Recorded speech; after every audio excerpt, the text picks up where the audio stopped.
नमस्कार. मंदार सुमंगल या यूट्यूब चॅनलमध्ये आपल्या सर्वांचं सहर्ष स्वागत आहे. वेगवेगळ्या विषयांची माहिती आपण या चॅनलच्या द्वारे पाहत असतो, बघत असतो, ऐकत असतो.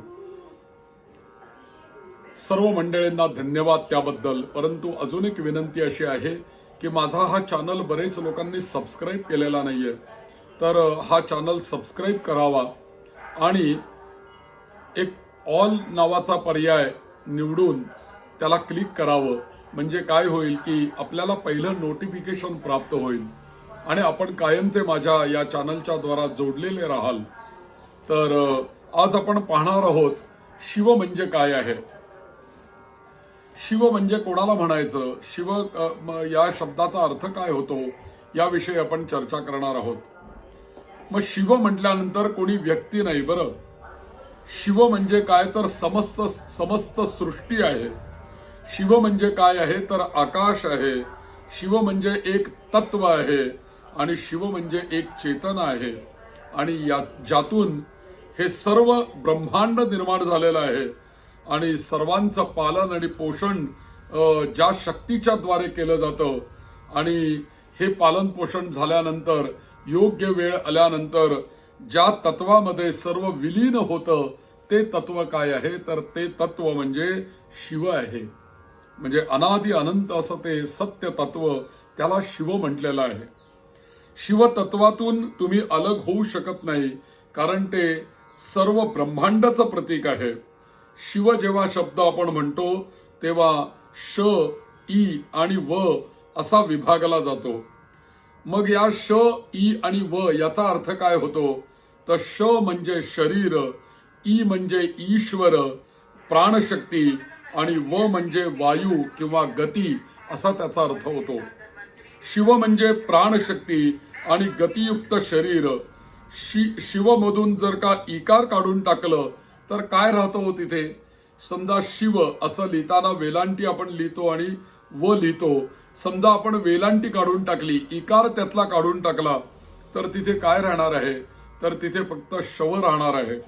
म्हणून शिवतत्वासह जे आहे ते सर्व शिव आहे आणि त्याच्या शिवाय जे काही सगळं आहे या जगामध्ये ते सर्व शिव आहे.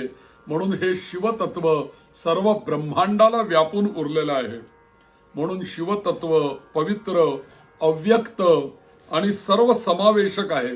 सर्व ब्रह्मांडाला त्यांनी व्यापलेलं आहे आणि केवळ व्यापलेलं नाही तर या ब्रह्मांडातल्या अणुरेणूंमधली चेतना जी आहे, अणुरेणूंमधली जी शक्ती आहे, प्राणशक्ती आहे जीवांमधली, असंख्य जीवांमधली, तीच आणि तीच शिवतत्व किंवा शिव म्हणून ओळखली जाते. आणि म्हणून या शिवाला जाणून घेणं फार महत्वाचं आहे आणि या शिवापर्यंत पोहोचणं हेच तर खरं आपलं स्वरूप आहे. म्हणून शिव म्हणजे समस्त ब्रह्मांड आणि ब्रह्मांडामधल्या चराचरामध्ये ते शिव व्यापून आहे. या शिवाला देह नाही आणि मुळामध्ये शिव नावाची कोणी व्यक्ती नाही. आणि आपल्या या पुढच्या पिढ्यांना या अगाध आणि अनंत केवळ चेतना समजावी आणि म्हणून त्यांनी त्याला आकार दिला. नाहीतर शिव खऱ्या अर्थाने निराकार आहेत. निर्गुण निराकार असे शिव आहेत. केवळ आपल्याला ते समजावं म्हणून त्याला आकार दिलेला आहे. ज्यामधून सर्वांची निर्मिती होते, जो सर्वांचं पालन पोषण करतो आणि ज्यामध्ये सर्व विलीन होणार आहे ते तत्व कोणतं आहे तर ते तत्व ईश्वरीय तत्व आणि त्याला शिवतत्व म्हटलेलं आहे. शिव म्हणजे आकाश तत्व, चेतना आहे. आणि जर का तुम्ही कधी या शिवतत्वातून अलग होऊ पाहाल तर कधीही तुम्ही याच्यापासून अलग होऊ शकत नाही. कारण शिवतत्व ब्रह्मांडातील अतिउत्कृष्ट असं तत्व आहे. शिवाचं शरीर निळ्या रंगात दाखवलं आहे कारण अनंताला सामावून घेणाऱ्या असीम आणि निराकार आकाशाचा जो रंग आहे तो आकाशाचा रंग निळा असतो. म्हणून या शिवाचा रंग सुद्धा निळा दाखवलेला आहे. वैराग्याची प्राप्ती ज्याच्यामुळे होते अशी परमानंदी आणि निष्पाप चेतना म्हणजे शिव आहे. स्थायी आणि कायमस्वरूपी ऊर्जेचा स्रोत, एकमेव चिरंतन अस्तित्व म्हणजे शिव आहे. आणि चराचरातल्या आत्मा म्हणजे शिव आणि आत्मा आणि शिव हे दोन्ही मुळात वेगळे नाहीच आहेत. आत्म्याला शिव म्हटलेलं आहे. आपल्या शरीरामध्ये जो आत्मा आहे तो आत्मा म्हणजे शिव आहे हे मात्र नक्की. ब्रह्मांडातल्या सर्वात मोठं आश्चर्य हे आहे की एकच चेतना समस्त चराचरामध्ये कशी वास करू शकते. तिला आकार नाही परंतु ती अनेक आकारामध्ये आहे. जसं विजेच्या ट्रान्सफॉर्मर मधनं आपल्या घरामध्ये वीज येते आणि वीज आल्यानंतर आपल्या घरामध्ये एकाच वेळेला त्या विजेपासून ट्यूब लागते, त्या विजेपासून मोबाईल चार्ज होतो, त्या विजेपासून टीव्ही लागतो, त्या विजेपासून अनेक प्रकारचे दिवे लागतात, मिक्सर चालतो, अनेक प्रकारच्या गोष्टी त्या एकाच विजेमुळे एकाच वेळेला घरामध्ये घडत असतात. सर्वांमध्ये कॉमन ती एकच शक्ती असते. आणि म्हणून या इलेक्ट्रिक सारखं एक उदाहरण म्हणून मी आपल्याला सांगितलं. असं हे तत्व या संपूर्ण ब्रह्मांडामध्ये एकाच वेळेला अनेक ठिकाणी ते कार्य करत असतं. रुद्र अभिषेकात उच्चारतात, नमो विरूपेभ्यो विश्वरूपेभ्यश्च वो नमो नमः. विरूपेभ्यो म्हणजे ज्याला कोणताही आकार नाही आणि विश्वरूपेभ्यो म्हणजे ब्रह्मांडातल्या सर्व आकारांमध्ये जो आहे तो. अशा पद्धतीने रुद्रामध्ये त्याचं स्तवन आलेलं आहे. सर्व आकार हे निराकार शिवतत्वाचे प्रगटीकरण आहे आणि शिव सर्वत्र उपस्थित असणारी चेतना आहे, ऊर्जा केंद्र आहे आणि शिव अनादी आहे आणि शिव अनंत आहे. शिवतत्व शाश्वत आहे. जागृती, स्वप्न आणि निद्रा या चेतनाच्या अवस्थांच्या पुढील चेतनेची ध्यानस्थ अवस्था म्हणजे तुर्या अवस्था आहे. एकदा सृष्टीचा निर्माता ब्रह्मा आणि पालनकर्ता विष्णू ठरवतात की या शिवाला शोधून काढायचं आणि त्याला शोधून काढून त्याला जाणून घ्यायचं. म्हणून ब्रह्मा आणि विष्णू ठरवतात आणि ब्रह्मा म्हणाले की मी त्याच्या डोक्याकडे वर जाऊन मस्तक पाहतो आणि तुम्ही काय करा, पायाकडे जा. आणि मग पुढे दोघही जण प्रवासाला निघाले. या शिवाला ओळखायला निघाले, शिवाला पाहायला निघाले आणि हजारो वर्ष विष्णू खाली खाली जात राहिले आणि ब्रह्मा वरती जातच राहिले, परंतु दोघांनाही यश आलं नाही. इथे याचा मतितार्थ असा आहे की शिवाला डोकं आणि पाय नाहीत, शिवाला सुरुवात आणि अंत नाही, शिवाला शेवट आणि मध्य हे पण नाही. आणि शेवटी काय केलं, ब्रह्मा आणि विष्णू हे दोघ जण भेटले आणि या दोघांनी मान्य केलं की शिवतत्व हे अनादी आहे, अनंत आहे आणि ब्रह्मांडाचा विस्तार अनंत असून हे ज्याच्यामध्ये समावलेलं आहे ती चेतना देखील अनंत आहे. तसंच ते अज्ञात आहे, निव्वळ. याच्यावरती आपण काय करू शकतो तर प्रेम करू शकतो असं सांगितलेलं आहे. मग शिवाला आपण कसं जाणू शकतो? तपोयोगागम्य आदिशंकराचार्य रचित वेदसार शिवस्तोत्रम याच्यामधल्या एका श्लोकामध्ये शब्द येतो तपोयोगागम्य. म्हणजे या शिवाला जर का आपल्याला ओळखायचं असेल, जाणून घ्यायचं असेल, समजावून घ्यायचं असेल तर आपण काय करायला पाहिजे तर निव्वळ तप केलं पाहिजे. आणि निव्वळ तप आणि योग याच्याद्वारे आपण फक्त या शिवाला जाणू शकतो. ओम याचा जप करून, ओंकाराचा जप करून आपण त्याला जाणू शकतो. जेव्हा आपण ओंकार खोलवर म्हणतो आणि त्या ओंकारामध्ये खोलवर आपण जातो त्यावेळेला ब्रह्मांडाचा ओम हा प्राचीन ध्वनी आपल्याला ध्यानामध्ये ऐकायला यायला लागतो. म्हणजे तुम्ही सतत म्हणता तो नव्हे तर सतत ऐकू येतो तो ओंकार ध्वनी ब्रह्मांडाचा आपल्याला ऐकू येऊ लागतो. म्हणून या शिवतत्वाला जाणण्यासाठी प्राचीन ऋषीमुनींनी 4 उपाय आपल्याला सांगितलेले आहेत. त्याच्यामध्ये त्यांनी सांगितलं अनवोपाय. म्हणजे काय तर या शिवाला जाणायचं असेल तर पहिल्यांदी अहंकार सोडा, अहंकारावर उपाय करा. त्याच्यानंतर दुसरा त्यांनी सांगितलं अहंकार सोडा, प्रेम करा आणि ध्यान करा असं त्यांनी सांगितलेलं आहे. सक्तोपाय. आणि तिसरी गोष्ट सांगितली मौनामध्ये आपल्या शरीरातील शक्ती केंद्रांना जागृत करणं. याचं नाव आहे सक्तोपाय. म्हणजे मौन ठेवणं आणि शरीरातल्या इंद्रियांची शक्ती जागृत करणं. आणि संभवोपाय म्हणजे स्वतःच्या विचारांपासून दूर राहणे, म्हणजे थोडक्यात समाधी अवस्था, ध्यानावस्था, ध्यान अवस्था प्राप्त करणे. ते आपल्याकडे म्हटलेलं आहे ना, ध्यानावस्थित तद गतेन मनसा पश्यन्ति योगिनो. ज्यांनी ध्यान अवस्थेमध्ये ज्या ऋषीमुनींनी पाहिलेलं आहे हे तत्व किंवा अनुभवलेलं आहे, अशा ऋषीमुनींचं वर्णन या श्लोकामध्ये येतं. आणि म्हणून आपल्याला ध्यानाने याच्याजवळ आपण जाऊ शकतो.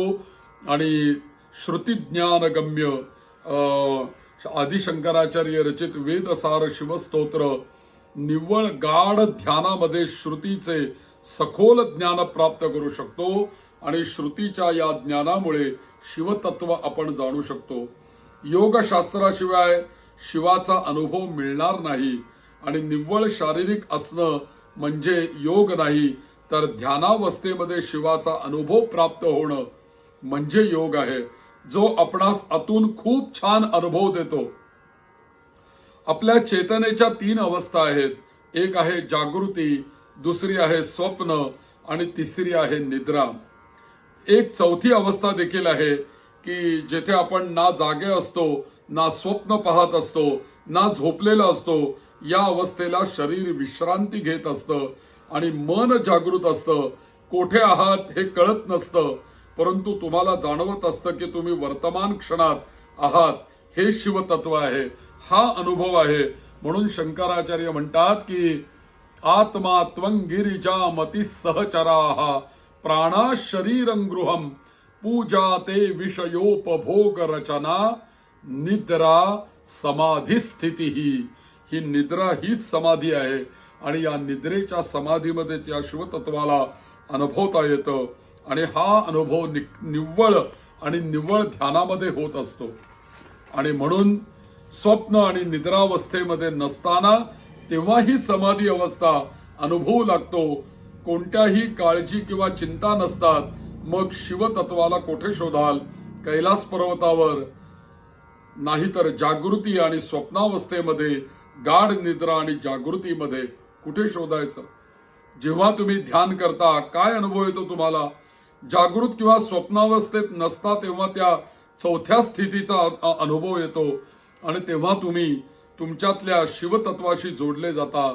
आणि या स्थितीमध्ये तुम्हाला गाढ विश्रांती मिळते, जिच्यामुळे तुमचं मन ताजतवानं होतं, सूक्ष्म, सुंदर आणि निष्पाप बनतं.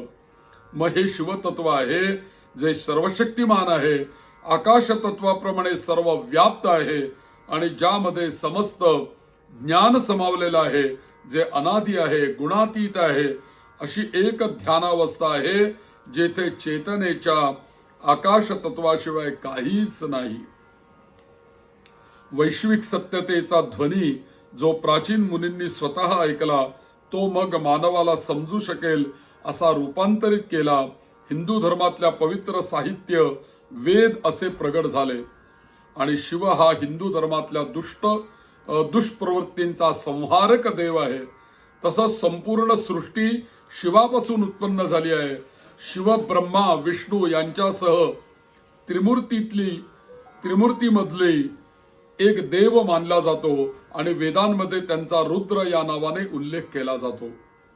शिव हा तत्वरूपाने निर्गुण रूपात आहे, तर त्या तत्वाची ध्यान ही सगुण रूपातली स्थिती आहे. आणि भगवान शिव बहुतेक सर्व चित्रांमध्ये योगाच्या रूपात चित्रित आहेत आणि त्यांची पूजा लिंगाच्या स्वरूपामध्ये केली जाते. उत्पत्ती, लय आणि क्षमता, शांत, क्रोधी, चंद्र जो आहे तो शीतलता, तिसरा डोळा भस्म करणारे तेज. शिव हे संपूर्ण सृष्टीचे करता धरता आहेत. आणि हिंदू धर्मातल्या 33 कोटी देवतांचे ते देव आहेत, म्हणून ते महादेव आहेत. ते एक वैरागी पुरुष तसे सिद्ध योगी पुरुष असून त्यांची उत्पत्ती कशी किंवा कुठून झाली हे अजून कोणालाही कळू शकलेलं नाहीये. अनादी आदी पुरुष मानलं गेलेलं आहे आणि हे हिंदू धर्मातलं प्रमुख, परम आणि सर्वश्रेष्ठ आहेत. त्यांच्याजवळ त्रिशूळ आहे आणि त्याचा अर्थ आहे शिव हे अस्त्र शस्त्र आदींचे ज्ञाता असून ज्ञाता आहेतच अशी मान्यता आहे. जेव्हा शिवाची उत्पत्ती झाली तेव्हा त्यांच्यासोबत रज, तम आणि सत यांची उत्पत्ती झाली आणि ते म्हणजे त्रिशूळाचे प्रतीक आहे. म्हणजे त्रिशूळ त्या सत्व रजतमाचं प्रतीक आहे. वाद्य शिवांचं डमरू आहे आणि डमरू हे शिवाचे तांडव नृत्याचा आविष्कार दर्शवणारा आहे. शिवांच्या गळ्यामध्ये नाग आहे आणि त्याच्या मागची कथा अशी आहे की पुराणामध्ये जेव्हा नागांचं साम्राज्य होतं आणि त्यासोबत सागर मंथनाच्या वेळेला समुद्रातून अमृत मिळवण्यासाठी वासुकी नागाला रस्सी म्हणून वापरलं गेलं होतं. त्यावेळेस समुद्रातून फार अशा गोष्टी निघत होत्या की ज्या काही गोष्टी निघणार त्यांचा स्वीकार कोणीतरी करायला हवा होता. त्यामध्ये अशा बऱ्याच वस्तू श्री विष्णूंनी स्वीकारल्या आणि परंतु जेव्हा त्याच्यामधनं विष निघालं तेव्हा मात्र विष घेण्यासाठी कोणीच पुढे येईना. कारण त्या विषाचा एकही थेंब जर का धर्तीवर पडला तर संपूर्ण सृष्टीला ते घातक झालं असतं. म्हणून शिवाने ते विष प्राशन केलं आणि ते पिता शिवाच्या अंगामध्ये दाहकता निर्माण झाली आणि कंठ निळा झाला, काळा निळा कंठ झाला आणि ती दाहकता नष्ट करण्यासाठी सगळ्या देवांनी त्यांच्या बरोबर राक्षसांनी शिवाला फार गोष्टी देऊ केल्या. त्याची दाहकता काही कमी होईना आणि त्यावेळेला हे वासुकी नाग, शेष नाग, त्यांच्या नंतरचे नाग लोकातील राजा श्री विष्णूंनी शिवाचे कंठांची दाहकता कमी होण्यासाठी त्यांना स्वतःचं शरीर दिलं आणि तेव्हापासून अंगाची आग शांत झाली आणि त्याचबरोबर शिवाला हे अत्यंत प्रिय झाले. श्री विष्णूंनी शिवाला नीलकंठ हे नाव प्रदान केलं. म्हणून हे शिव या शिवांना भोळे शंकर असं आपण म्हणतो. सहज कुणालाही मागेल ते वर देण्याच्या करता उत्सुक असलेले हे आहेत आणि देण्याचा त्यांचा स्वभाव आहे. आणि म्हणून संपूर्ण आपल्या सनातन धर्मामध्ये देवांकडे, शिवाकडे राक्षसही मोठ्या आशेने वर मागतात आणि हे शिव सहजगत्या त्यांना ते वर देत असतात आणि म्हणूनच शिवाला भोलेनाथ असं म्हणतात. आणि त्याचबरोबर शिवाचं खरं वास्तव्य हे स्मशानात आहे आणि ते स्वतः वैरागी स्वरूपात त्या प्रेतांचं भस्म आपल्या सर्वांगी ओढून घेतात. ओम नमः शिवाय हा शिवपंचाक्षरी षडक्षरी मंत्र आहे, पण ओम नमः शिवाय हा परिणामदायक मंत्र आहे. असं हे शिवांचं मूळ स्वरूप आहे. म्हणून शिव म्हणजे काय याच्याविषयी आपण थोडीशी माहिती या व्हिडिओमध्ये पाहिली. आपण असेच माझ्या या चॅनलला जोडलेले राहा. चॅनल सबस्क्राईब करा आणि सबस्क्राईब केल्यानंतर तिथे ऑल हा पर्याय निवडा, म्हणजे आपल्याला सर्व व्हिडिओंचं नोटिफिकेशन वेळेवर प्राप्त होईल आणि आपल्याकडनं या चॅनलला पुष्टी मिळेल. नमः शिवाय, नमः शिवाय, नमः शिवाय.